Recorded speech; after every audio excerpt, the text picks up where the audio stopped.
Right now, the Midwest is battling treacherous winter weather. From blizzard warnings to lakeshore flooding, a rare April snowstorm is underway. And it's not just impacting drivers. MSP International is shut down right now because of the storm. It closed at 2 this afternoon because snow was falling so fast that planes that were de-iced had to be de-iced a second time before taking off. The airport hopes to be back up and running by 7 o'clock tonight.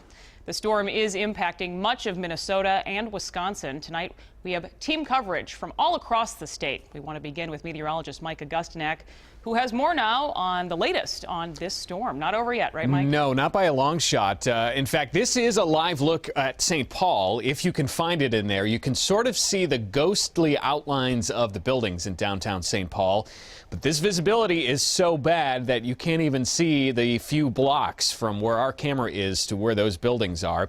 You can see some pretty big flakes flying by, and sideways at that, because it is very windy. 24 right now. Winds still gusting up to 30 miles an hour. That 24 feels like 9 when you factor in the winds. But of course, the feels like factor is not the big concern.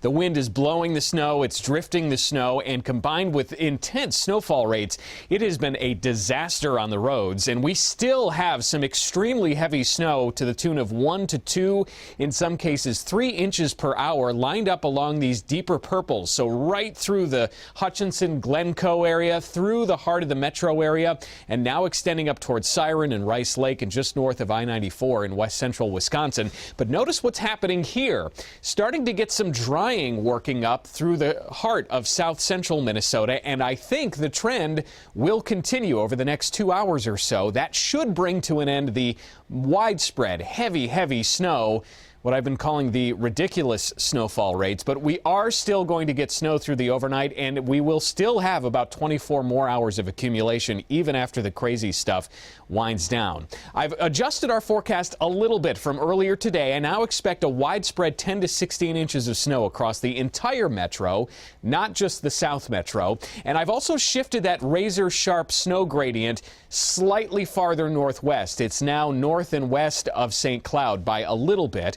Also, I've raised forecast snow totals significantly in northeastern Minnesota and northwestern Wisconsin because the system will get bogged down, and you guys will see quite a bit of snow coming up mainly after midnight tonight and lasting all day tomorrow. So some shifts coming up, which we will talk about in about 10 minutes, but I want to send you outside into our mobile weather lab right now, where our meteorologist Molly Rosenblatt has an eye on the roads. Molly?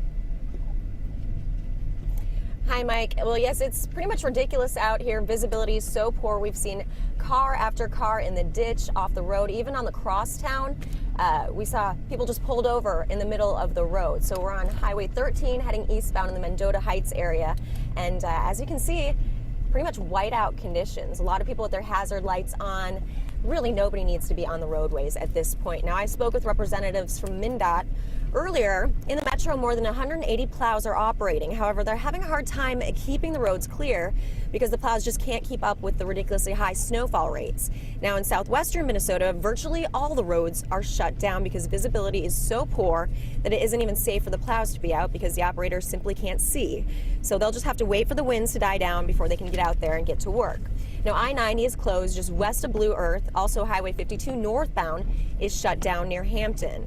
Now, here's the latest crash numbers from the Minnesota State Patrol. Statewide, 320 crashes, 37 with injury, 2 serious, 1 fatal, 442 spinouts, and 8 jackknife semis.